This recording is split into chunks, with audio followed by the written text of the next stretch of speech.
Bem-vindo ao nosso encontro. Mais uma vez, o Ser Feito de Cristo está ministrando para você a lição de número 8, que fala sobre o homem e a idolatria. Mas antes, querendo fazer uma pequena oração, eu queria convidar você também para orar conosco. Amém? Né? Pastor, minha esposa, Rosilene, orar conosco. Vamos orar? Pastor Silvio, minha esposa. Querido e soberano Pai, em nome do Senhor Jesus Cristo, Sim, meu Deus. queremos invocar agora a presença do Teu Santo Espírito sobre nossas vidas, nos dá sabedoria, nos dá graça Sim, meu Deus. na ministração da Tua Palavra. Visita também essa pessoa que está do outro lado do vídeo. Sim, Que o Senhor esteja falando também poderosamente ao coração dessas pessoas. Que o Senhor esteja restaurando, trazendo refrigério sobre nossas vidas. Sim, Pai. Seja conosco nesse momento e ordene o Teu santo anjo a nosso respeito. Nos cubra com o Teu sangue. Sim, Nós te oramos desde já agradecidos em nome do Senhor Jesus Cristo. Amém? E amém. Antes de nós iniciar aqui, porque nós estamos falando, né, pastora, sobre a revista. Se você não tem essa revista que fala sobre o curso Ser Feito de Cristo, você pode pedir para nós estaremos mandando para você com muito prazer, sem nenhum custo. Então nós vamos dar início aqui nessa já última parte, mas antes eu queria fazer uma pequena introdução, falando sobre idolatria, que é um dos pecados que mais tem aborrecido o nosso Deus. E o povo de Israel foi destruído muitas vezes por causa da idolatria. Tem um rei muito famoso, o rei Acabe, casou com uma mulher estrangeira, que Deus tinha falado para não casar com esse povo estrangeiro. Mas ele casou com essa mulher estrangeira, chamada Jezabel. Adoradora de outros deuses. Adoradora de Baal, né? Isso. Essa mulher era filha de um sacerdote chamado Etibal. Ele era um sacerdote e adorava um ídolo chamado Astareta,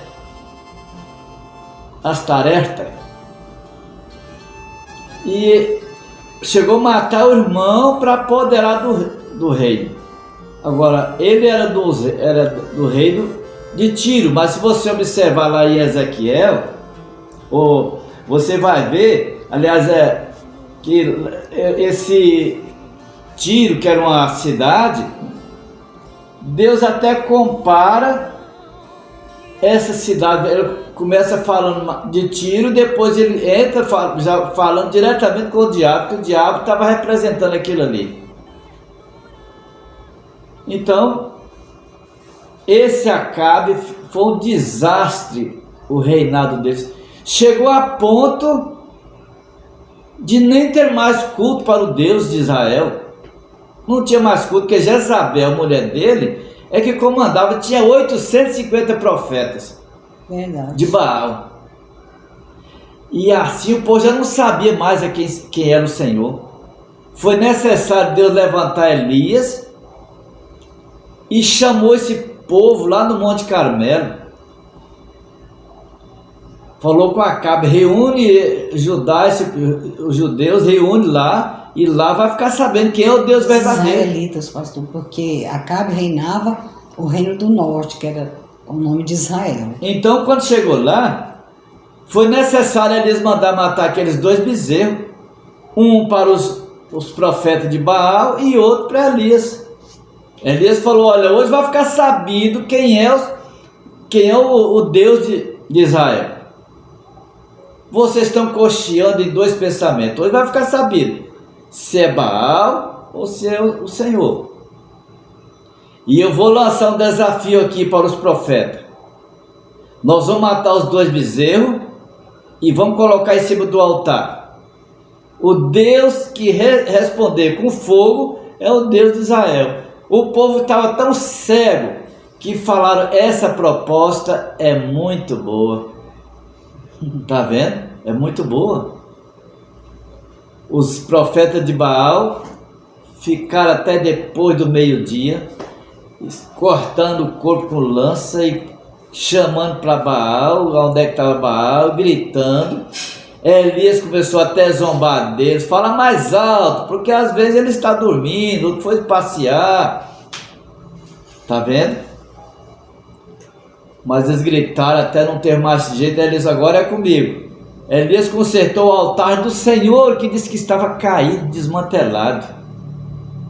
Tem muito altar hoje desmantelado, servindo outros deuses. Elias colocou o altar do Senhor em ordem, mandou jogar até água em volta do altar. Uma vez, duas vezes, três vezes, ficou cheio de água lá o rego. Quando ele invocou o nome do Deus de Israel, o fogo consumiu aquele boi. O altar também, queimou o altar e lambeu até a água, até né, a água, tá vendo? Então, já viu fogo queimar água? Tá vendo? Porque nesse dia aconteceu. Lambeu tudo. E aí o povo viu que o Deus verdadeiro era o Deus de Elias. Elias mandou matar todos aqueles profetas, tá vendo? Então o povo de Israel sempre foi esses altos e baixos. Por quê? Porque o diabo está sempre em derredor, tentando nos tirar da presença de Deus, para nós não ler este livro, a Bíblia Sagrada. Ele não quer que nós entendamos isso. Nós vamos dizer na próxima pergunta, nós vamos fazer agora, e Deus não quer também que você esteja entendendo isso aqui. Nós queremos falar para você que tem muitos que fala, sacerdote que fala que a igreja é que escreveu a Bíblia, então que a igreja é superior à Bíblia. Mas se você olhar aqui Jeremias 1:12, a Bíblia diz assim: disse-me o Senhor, viste bem, porque eu velo sobre a minha palavra para a cumprir. A Bíblia diz que esses mundos, ou o mundo, e os mundos que fala está aí até o universo, foi formado pela palavra de Deus. Pastor, e aqui também em Salmos 138, versículo 2, diz assim: prostrar-me-ei para o teu santo templo e louvarei o teu nome, por causa da tua misericórdia e da tua verdade, pois magnificaste acima de tudo o teu nome e a tua palavra. Acima de tudo, o nome de Deus e a palavra de Deus. Então significa, pastor, que a palavra de Deus está acima da igreja. A igreja foi fundada no Novo Testamento, e essa palavra aqui foi antes do Novo Testamento. Por isso que Oséias fala lá no capítulo 4, verso 6, dizendo assim: o meu povo está sendo destruído porque lhe falta o conhecimento, porque tu, sacerdote, rejeitaste o conhecimento, também eu te rejeitarei, para que não seja sacerdote diante de mim. Está vendo aí? Isso. Visto que te esqueceste da lei do teu Deus, também eu me esquecerei de teus filhos. Então, vimos aqui o sacerdote esqueceu da lei. A palavra diz que a palavra de Deus é como espada. A igreja é a guardiã da palavra de Deus. Ela é a guardiã da palavra. A palavra de Deus é que forma a igreja. E ela já vem lá de trás. Veja que ela tem cumprido de lá de trás. A igreja veio depois de Jesus. Porque Jesus falou: edificarei a minha igreja e as portas do inferno não prevalecerão contra ela. Então a igreja foi edificada depois que Deus falou essas palavras aqui. De acordo com a palavra de Jesus. Que ele magnificou acima de tudo o teu nome e a tua palavra. Então, queridos, significa que Jesus iria edificar a sua igreja, e através de quê? Através da palavra. Então, quer dizer que a palavra veio antes da igreja, e não a igreja depois da palavra. E podemos ver, Paulo, que escreveu me parece que 14, 16 cartas, era um judeu,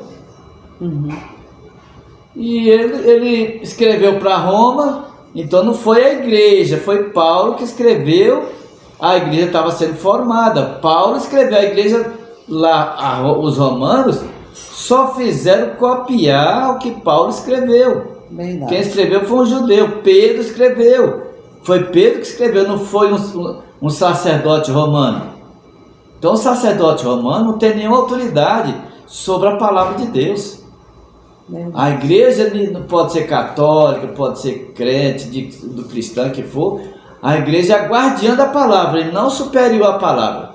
Porque a palavra de Deus é superior. Por isso que Deus falou assim, esse sacerdote, esse povo está sendo destruído porque não está observando a minha palavra. A minha palavra. A palavra é espada. Ela é espada. Está vendo? E não é a igreja espada, é a palavra que é espada. Então nós temos que obedecer a palavra. Amém. A igreja não está acima da palavra. Está vendo? A palavra é que forma a igreja. A igreja foi fundada em cima da palavra. Em cima da palavra. Foi fundada em cima da palavra de Deus. Exatamente. Então, dando continuidade aí, nós vamos para a pergunta 26, que diz assim, conforme Coríntios 4:4, está escrito assim, nos quais o Deus deste século cegou o entendimento dos incrédulos, para que não lhes resplandeça a luz do Evangelho, então, da glória de Cristo, então, o qual é a imagem de Deus. O Evangelho é a imagem de Deus. Então, pastor, aqui fala aqui a pergunta, o que o Deus... Perdão, Jesus é a imagem de Deus. O que o Deus desse mundo faz para desviar a fé das pessoas do verdadeiro Deus, para servir a santos, a ídolos? O que ele faz? Cega a mente, né? Conforme nós lemos aqui, que ele cega.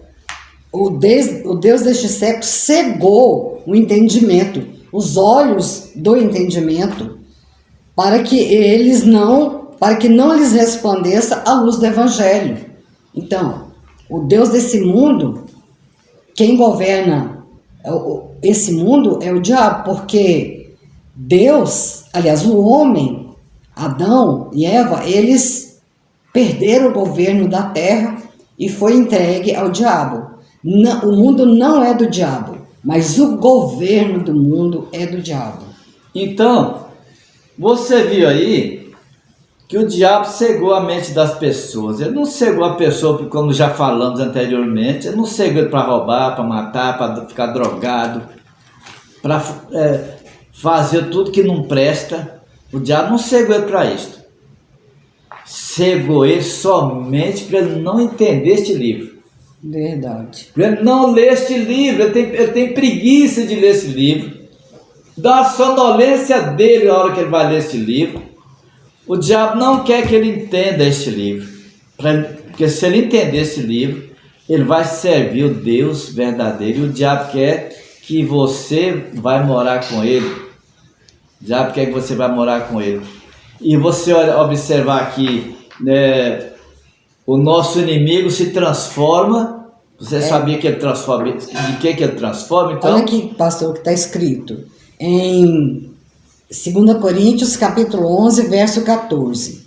E não é de admirar, porque o próprio Satanás se transforma em anjo de luz. Então você pensa muitas vezes que chega lá um espírito falando que ele é fulano de tal, que ele é ciclano de tal.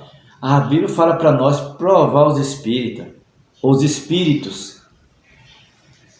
Quando você prova os espíritos, você vai ver que aquilo é um demônio. Não tem nenhum espírito, que a Bíblia fala que as pessoas que morreram, a mente delas caíram em esquecimento, e ao homem está ordenado morrer uma só vez. Vindo depois disto, o juiz ele está aguardando o juízo. Então, ele não vem aqui atrás de ninguém, mas é o demônio que vem naquela pessoa, falando do mesmo jeitinho. Ele vai mostrar tudo que você tinha, todos os problemas que você tinha, o seu bisavô, quem era ele, quem era o seu avô, ele conhece tudo, podia estar aqui, a Bíblia chama ele de velha serpente. Ele sabe quem é seu avô, é como se tivesse um computador, ele tem tudo a respeito da sua família, ele sabe remediar seu pai, sabe remediar sua mãe, sabe remediar todo mundo, então ele sabe. Então a Bíblia diz que ele se transfigura em anjo de luz e os seus ministros em ministro de justiça, ou seja, ele vai fazer coisas que você pensa que é justo, é maravilhoso, curou você de uma enfermidade. Mas quem foi que pôs a enfermidade? Foi ele. Pastor, não foi, pastor? Eu tenho uma experiência, mas eu vou deixar para comentar na lição número 13, sobre essa questão do Espírito dizer que ele é a pessoa do antepassado. Depois eu vou dar esse testemunho. Você, quando pensar que está servindo a Maria, Aparecida, que ela apareceu para você lá, cuidado, a Bíblia fala que o diabo se transfigura em anjo de luz. Você viu lá, que pensando que era um anjo de luz, era Maria, era Pedro, podia ser um demônio, ele transfigura em anjo de luz para você não largar mais aquele santo. Você não vai lá, e a Bíblia já fala que esse santo não sabe nada, como está aí no Salmo 115. Então, ele está indo contra a palavra. E o que vai contra a palavra não é de Deus. Amém? Vamos lá no versículo, na pergunta. Bom, pastor, tem mais aí? O que a resposta então é? Cegamente das pessoas e ele se transforma em anjo de luz. A pergunta 27 agora, conforme Deuteronômio Deuteronômio 7, verso 3 a 4. Está escrito assim: nem contrairás matrimônio com filhos dessas nações, não darás as tuas filhas e seus filhos, nem tomarás suas filhas para seus filhos, pois elas fariam desviar teus filhos de mim, para que servissem a outros deuses, e a ira do Senhor se acenderia contra vós outros e depressa vos destruiria. Então, pastor... Porque Deus proibiu o povo de casar com pessoas idólatras? Então, por que você acha? Você conhece alguém que casou com pessoa idólatra? É o que a Bíblia está mostrando aqui. A pessoa que ama a Deus, ama a sua palavra, ele não vai casar, ele não vai deixar um filho dele casar, uma filha dele casar com uma pessoa que não comunga a mesma fé, porque vai desviar ele. A palavra de Deus fala que as trevas não comungam com a luz, tá vendo? Verdade. As trevas não comungam com a luz. E como nós estamos falando de idolatria, não é somente uma igreja X que comete esse pecado. Existem várias igrejas, várias religiões que cometem esse pecado, porque adoram ídolos, adoram pessoas, adoram espíritos, adoram animais, adoram antepassados, e a Bíblia é clara em dizer que o idólatra não herdará o reino de Deus. Nós vimos isso aqui. Já falamos muito sobre esse assunto, né? Então, é um dos pecados que mais tem aborrecido o nosso Deus e tem destruído a humanidade. É o pecado da idolatria. É o carro-chefe do diabo.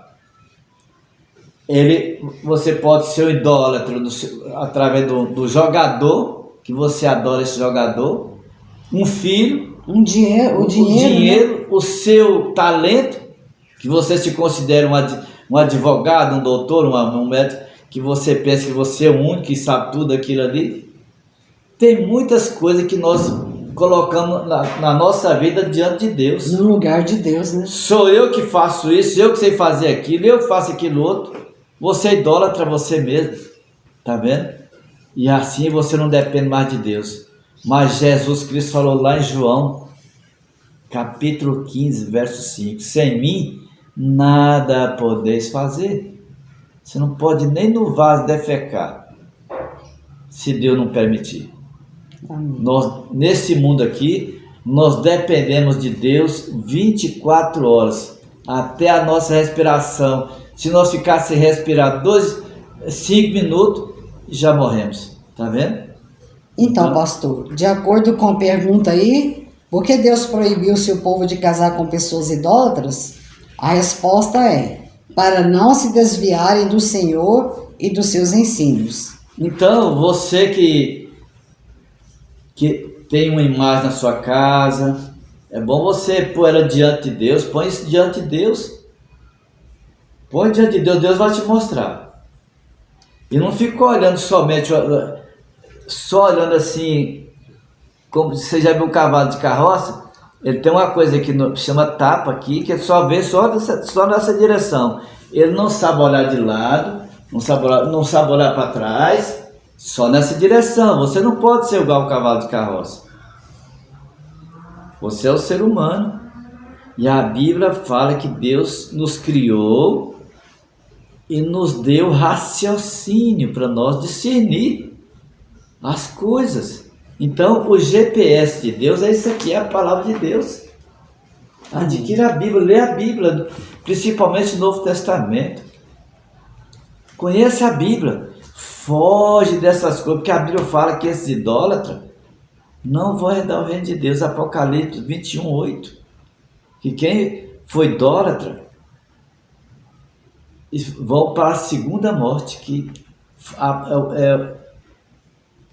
apartar totalmente de Deus. E nós não queremos isso para você. Amigo seu não é aquele que contou a historinha, pastora, para ficar sorrindo, mas é aquele que fala uma verdade para você, mesmo que tenha que chorar, mas é que vai curar você. É como um câncer que tem que cortar a perna. Ninguém quer cortar a perna, mas para sarar tem que cortar.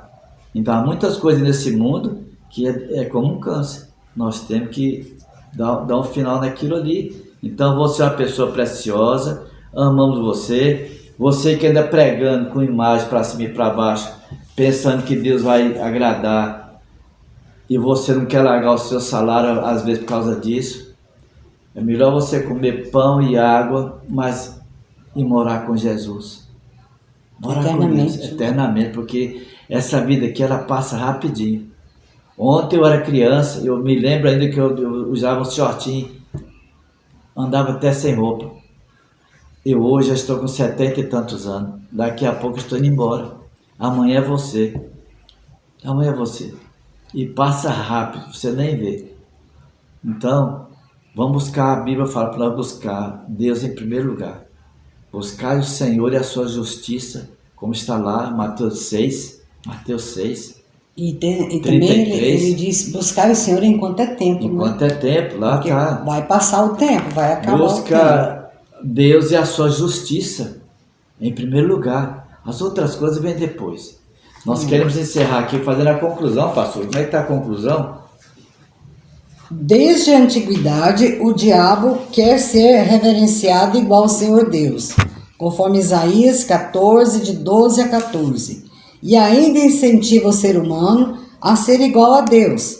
Gênesis 3, 4 a 5.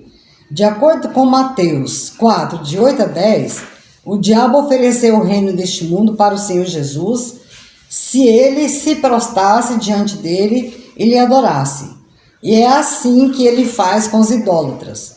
Quando você se prostra diante de uma imagem para fazer algo, rezar ou fazer algum pedido, você, sem saber, poderá estar se prostrando diante do diabo. O Senhor Jesus nos aconselha a conhecer a verdade, conforme João 8, 32 a 36. E assim seremos libertos para vivermos e adorarmos somente ao Senhor Jesus, conforme 1 Samuel 7, de 3 a 4, e João 12, 26. E Paulo nos aconselha ainda em 1 Coríntios 10, 14, para fugirmos da idolatria. Deus nos ensina em Jeremias 17, 7, que bendito é o varão que confia no Senhor. Os olhos do Senhor estão em todos os lugares, no céu e na terra. Provérbios 15:3. Que o Senhor Jesus lhe abençoe. Então, pastor, nós vimos aí que os olhos de Deus estão em toda parte do universo. Verdade. Não é? Verdade. Ele está vendo. Ele está vendo você carregando a imagem. Está vendo você beijando essa imagem. Está vendo você buscando um santo quando você poderia buscar ele. A Bíblia fala lá, buscar o Senhor enquanto se pode achar. O Senhor. Verdade. O Senhor, não é senhora não. O Senhor, buscar ao Senhor enquanto se pode achar. Invocar enquanto está perto. Está tudo escrito essa palavra na palavra de Deus. Está vendo? Então, busca Deus enquanto você tem vida, enquanto você pode, né? Enquanto você está aqui nesse mundo. A nossa vida é passageira. Não podemos brincar com a nossa salvação. Jesus falou, aprendei de mim. Ele falou, quem é de Deus, escuta a palavra de Deus. Está vendo? Lá em João 8. Quem é de Deus, escuta a palavra de Deus. Amém, Senhor Jesus. Então você deve conhecer a Bíblia, para quando alguém estiver pregando outra coisa que não seja a Bíblia, você vai sair fora dele. Fala, você está pregando errado. Por isso você tem que conhecer a Bíblia. Se você não conhecer, todo mundo vai passar mel na sua boca aí, e você vai comer aquela coisa pensando que é mel. E não é mel, tá vendo? Busca o Senhor enquanto se pode achar. Invoque enquanto está perto. O diabo está aí para tirar nós da presença de Deus, para desviar a nossa fé, né, pastor? Desviar a nossa fé, pôr pretexto diante da nossa casa. Olha, tira toda essa porcaria que tiver na sua casa aí, põe só Deus e a palavra dele na sua vida. Eu falei na lição anterior que eu era católico, ela era espírita, e nós agora não queremos mais negócio de religião. Eu falei sobre isso. Nós queremos agora só Jesus Cristo e a Bíblia. Mas eu quero também aqui completar essa palavra que eu falei anteriormente. Não quer dizer que eu vou deixar de congregar. Eu pertenço à Assembleia. Nós pertencemos, né, pastor? À Assembleia de Deus. Nós devemos congregar para nós, como está em Hebreus, para estimular o amor e as boas obras. Não deixeis de congregar, né? Para nós não deixar de congregar. É lá também que nós vamos aprender. Lá é que nós vamos ser submissos às autoridades. Lá nós vamos aprimorar a nossa fé. Lá nós vamos aprimorar a nossa fé com os outros irmãos. Agora eu tenho que conhecer a Bíblia direitinho, porque a hora que tiver alguém pregando, aqui você está falando isso aqui, mas aqui tá desse jeito. É a Bíblia, é o GPS de Deus. Amém. Então, nós devemos estar de olho na Bíblia. E nunca deixe de congregar, como é costume de alguns, mas congrega naquele lugar que você conhece a Bíblia, que está pregando a Bíblia, não a religião. Religião não vale nada. É igual o partido político. Qual é o partido que é bom? Nós já não queremos votar nem no candidato, nós votamos no candidato já pensando que ele não vale nada. E o partido está bem mais para lá. Não queremos saber de partido. Religião é como partido. Tem diferença. Cada um quer falar que o senhor é melhor do que o outro. Nós temos que, para poder estimular o amor e fazer as boas obras. Mas devemos observar onde é que nós estamos aprendendo, de quem que nós estamos aprendendo. Por isso nós temos que aprender mais conhecendo a Bíblia. Tá bom? Muito obrigado por você ter participado conosco até aqui. Já falamos, se você pretender adquirir esse material, né? Está aí, você pode adquirir, você pode ligar para nós, vai estar depois aí na lição, e nós com muito prazer vamos passar para você essa revista, tá bom? Obrigado, eu queria convidar você para orar conosco. Eu quero orar por você agora, não sei o seu problema. Se você tiver com essa situação, você às vezes pensa que você está muito bem na sua religião, mas a Bíblia fala assim: há muitos caminhos que aos nossos olhos parecem ser direito, mas o fim deles é morte. Às vezes você pensa que eu estou numa religião muito boa, mas você não conhece você não conhece bem a Bíblia. Se você não conhece bem a Bíblia, você só de ver alguém ler ela lá para frente, então você não conhece. Se você não conhecer ela direito, você pode estar num caminho que não vai chegar em lugar nenhum, ou seja, Não vai chegar a Deus. não vai chegar a Deus o lugar que nós queremos, né? Então eu quero orar com você agora. E se você não soubesse, faz igual eu fiz. Eu não sabia, eu estava no catolicismo, eu não sabia. Que eu estava num lugar que não estava agradando a Deus. Eu pedi para Deus. Falei para Deus: Senhor, não deixe eu partir deste mundo sem a minha salvação, mesmo contra a minha vontade. E eu já vou falar depois o meu testemunho que Deus falou. Deus falou comigo, eu era um idólatra, tudo, e Deus falou para mim direitinho o que eu deveria fazer. Faça isso. Pede para Ele: Senhor, se eu estou andando no caminho errado, me mostre se eu estou andando no caminho errado e o que eu devo fazer. Ele vai te mostrar. Vamos orar? Vamos. Querido soberano Pai, em cuja presença nós nos encontramos nesse momento. Sim, meu Deus. Meu Deus, vem selar essa palavra viva em nossos corações, Sim, meu Deus. em nossas mentes, Senhor. Especialmente dessas Visita essa pessoa que está do outro lado desse Sim, vídeo. meu Deus. Que o Senhor esteja esclarecendo melhor, através da Tua palavra, Sim, meu Deus. a mente dela e o coração, e a religião e a vida dela. Sim, querido Pai, vem Deus. interceder por ela, põe a Tua mão de misericórdia sobre a vida dela, sobre a sua família, o seu lar. Em Sim, nome sim, do Senhor Jesus, repreende todo empecilho, toda obra do inferno que esteja impedindo esta vida de ser liberta para servir ao Deus vivo. Nós repreendemos agora em nome do Senhor Jesus Cristo. Em nome Meu de Deus, Jesus. que o Senhor esteja salvando e libertando essa vida de todo mal. Sim, meu Deus. Muito obrigado por esse momento que passamos aqui aprendendo do Senhor na Tua palavra. Aleluia. Assim nós te oramos desde já agradecidos, em nome do Senhor Jesus Cristo. Amém. Senhor. Amém? Que Deus lhe abençoe e possa dar uma nova oportunidade. Amém, pastor? Amém.